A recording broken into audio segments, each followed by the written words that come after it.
Hello friends, welcome back to the channel. We are continuing with the chapter 3 of the Spectrum book, which is the advent of the Europeans in India. And this video is about the Dutch and Danish powers in India. So keep watching till the end. Let's start. In 1602, the States General of the Netherlands, which is the Parliament of the Netherlands, merged many trading companies into the East India Company of the Netherlands. The company was a powerful entity. It was an arm of the Dutch state to project its commercial and political influence outside the European continent. It was empowered to carry on war, conclude treaties, take possessions of territories, and erect fortresses. Like the other European trading companies at that time, it was also a joint stock trading company. And historians also claim that it was the world's first multinational company. After their arrival in India, the Dutch founded their first factory in Masulipatam in 1605. So this is Masulipatam. It lies in the Krishna Godavari Delta region on the east coast of India. Then these are other important places where they had set up their factories. Pulikat in 1609, Surat, Bimlipatam, Karaikal, Chinsura, Baranagar, Kasim Bazar, Balasore, Patna, Nagapatam. Nagapatam was their main stronghold in South India, and the Dutch captured it from the Portuguese in 1658. Then they had their factory in Cochin on the Malabar coast. In this list, from the exam point of view, you can remember the names of Masulipatam and Nagapatam along with the years in which the factories were established here. This is the map of India showing Dutch trading posts and factories. So from here, you can take a look at those important places which were previously mentioned, like Pulikat, Masulipatam we had seen, Bimlipatam, this is Nagapattinam, then this is Cochin, this is Quilon. Then in Surat, they had a factory. At Surat, except Danes, every European trading company that came to India established its factory. And this is Karaikal. Karaikal was also an important trading post. It lies just north of Nagapattinam. And this is Sadras. Sadras is near Chennai. As you can see, the Dutch were mainly active on the coast of India and never really established their factories in the non-coastal areas. The reason being that they were interested only in trading and not in building the Dutch Empire in India, something which the British East India Company was interested in. Now, the Dutch East India Company divided the territories in the Indian subcontinent into five administrative divisions. Four were in India and one was in Sri Lanka. These administrative divisions were established in different years. So, from the map, we can see these different administrative divisions. 2022 prelims, UPSC had asked the following question. With reference to Indian history, consider the following statements. The Dutch established their factories, warehouses on the east coast of lands granted to them by Gajpati rulers. Actually, the Gajpati rule ended before the Dutch came to India. The Gajpati rule ended at around 1540, and the lands on the east coast were granted to the Dutch not by the Gajpati rulers but by the rulers of the Vijayanagara Empire, Golconda, and the rulers of the Mughal Empire. The Gajpati rulers ruled the areas of Odisha and northern coastal Andhra, and by the time the Dutch came, these areas were occupied by the Mughal rulers. So this statement is wrong, and the other two statements are correct. The correct option is B for this question. In the Dutch Coromandel area, the rulers of the Vijayanagara Empire and Golconda rulers supported the Dutch merchants, and the important factories in the Coromandel area were located in Pulikat, Bimlipatam, Karaikal, and Nagapatam. Then in the Dutch Surat area, the rulers of the Mughal Empire supported the Dutch merchants, and important factories were at Surat and Bharuch. Then in the Dutch Bengal area, the Mughal Empire rulers supported the Dutch merchants. Bengal region was an important region and it covered the areas of today's West Bengal, Bihar and Odisha. Important factories were at these locations.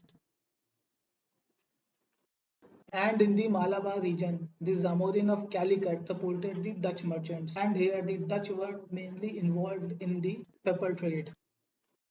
But when the Travancore rulers occupied the Malabar region, which was in 1729, they diminished the significance of the Dutch in that region. Important factories were at Cochin and Quilon. These are the commodities which the Dutch were interested in India. They obtained these commodities from India and traded them with the islands in the Far East like Indonesia, Philippines, and Japan. So they obtained indigo from the Yamuna Valley and central India. From Gujarat, Bengal, and Coromandel area, they obtained textile and silk.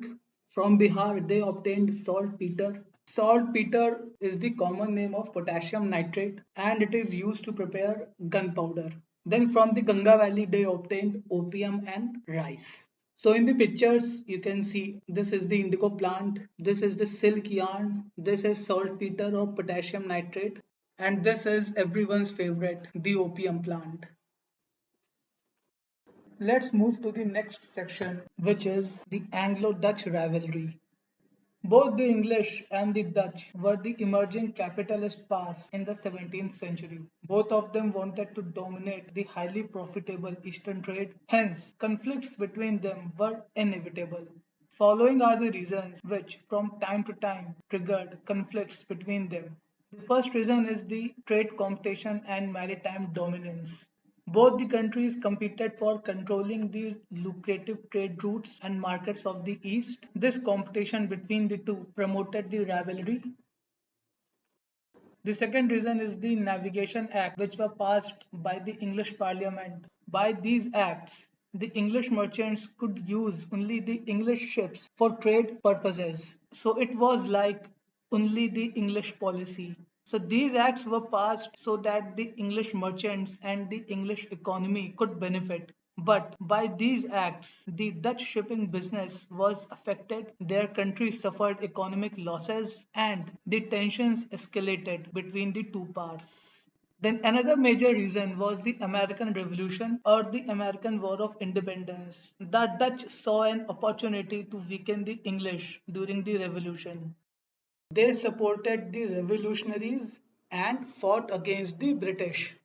However, due to this support, the Dutch Republic suffered considerable economic losses. Total four wars took place between the British and the Dutch. These are the years in which wars took place. Initially, the impact of this rivalry was mixed. In 1667, a compromise was reached when the British had to withdraw all the claims from Indonesia and the Dutch retired from India. However, by the end of all four wars, the British Navy emerged superior to the Dutch Navy and the Dutch were defeated in India. Coming to the next section, which is the decline of Dutch. This is the chronological order of the decline of the Dutch power in India. The English and the Dutch both were after each other's interest. During the Third Anglo-Dutch War, the Dutch captured the British ships in the Bay of Bengal region and the conflict between the two intensified. Then in 1715, the English and the French successfully persuaded the Zamorin of Calicut. Zamorin was just the title of the ruler of Calicut. So they successfully persuaded him to expel the Dutch traders from his kingdom. But the event which really shook the Dutch power in India was the Battle of Kolachal, which was fought in 1741. Kolachal is in Kanyakumari district of Tamil Nadu under the able leadership of Raja Martand Varma I of the Kingdom of Travancore. The Dutch were defeated. The Dutch never recovered from this defeat and no longer posed a large colonial threat to India. The Battle of Kolachal is significant because it is a proof of the strategic brilliance and sheer determination of the troops of the Kingdom of Travancore. This battle marked the first time an Indian power decisively defeated a European colonial force on Indian soil. This victory shattered the myth of European invincibility and inspired other Indian states to resist colonial encroachments. The success at this battle is an inspiration for every Indian. However, in our history books, the battle has not received the kind of attention it should have. Looking at the map, this is Travancore, which was founded in 1729 by Raja Martand Varma I. He was a visionary leader who unified the fragmented states of Travancore and modernized its army. The bad days for the Dutch power in India did not seem to get over quickly when in 1759, in the Battle of Hooghly, they received a crushing defeat at the hands of the British, and their ambitions in India suffered a significant blow. Now the Dutch Empire in India is coming to an end. In 1824, by the Anglo-Dutch Treaty, all Dutch possessions in India were returned to the British, and by 1825, the Dutch left India. The Dutch were the first European power to leave India. Actually, the Dutch were never interested in empire building. Their main focus was just on trade. Also, they made huge profits from Maluku Islands, which is also known as Spice Islands of Indonesia. These islands are known for producing high quality nutmeg and cloves. And this is the map of Indonesia. These are the Maluku Islands, and these islands are in the southwestern Pacific Ocean. Coming to the next section, the Dutch established several mints to facilitate trade and commerce and integration with the local economy. The Dutch mints in India were located at Cochin, Masulipatam, Nagapattam, Puducherry, and Pulicat. So all these locations are in South India. Now, before moving ahead, have a look at this question. In medieval India, the term phanum referred to, the correct answer is option B, coins. Phanum is a type of gold or silver coins which was in circulation in South India. Now, at the Dutch mints, two types of coins were issued, puttan and phanum. Now, Puttan coins were of small denomination. Since they were of small denomination, they were made of copper and they were used for everyday transactions. They were not used for large transactions and they fulfilled the needs of the local economy. Whereas Phanam is a gold or silver coin which catered to the needs of a large transaction. These two types of coins were also used during the Vijayanagara Empire, and both these coins were in circulation mainly in South India. This is a gold coin with an image of Lord Venkateshwar. This coin was issued at the Dutch Mint at Pulicat.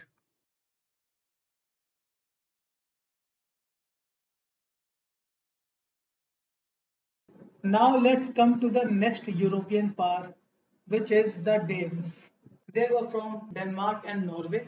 They were known more for their missionary activities than commercial activities.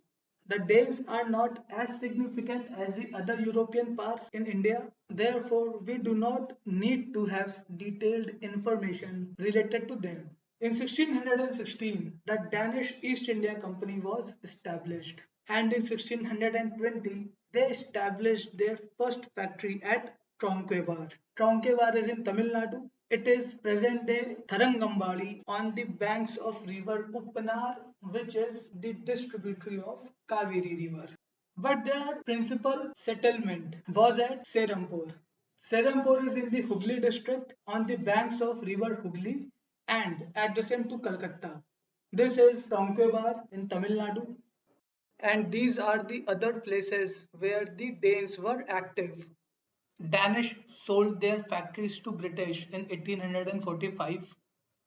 Now, the Danish administrative system was poor due to poor administration and inadequate investment.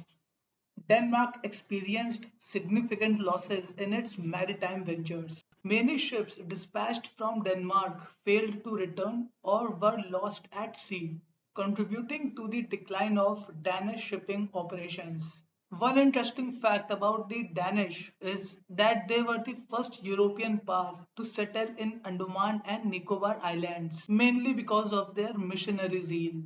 In fact, they had named the Nicobar Islands as New Denmark. But as they were finding it difficult to continue their commercial operations in India, they sold their rights on the Andaman Islands to the British in 1789. And in 1868, they had sold their rights on the Nicobar Islands to the British, and the British formally annexed the islands in 1869. So we have finished the Danes. This is their fort Dansborg in Tronkebar, and this is the famous St. Olaf Church constructed by the Danish in Sirampur. So with this, we have come to the end of the video. In this video, we have studied the Dutch and the Danes. I hope you have found this video informative. If you have, then do like and share and subscribe the channel for more such videos. Thank you.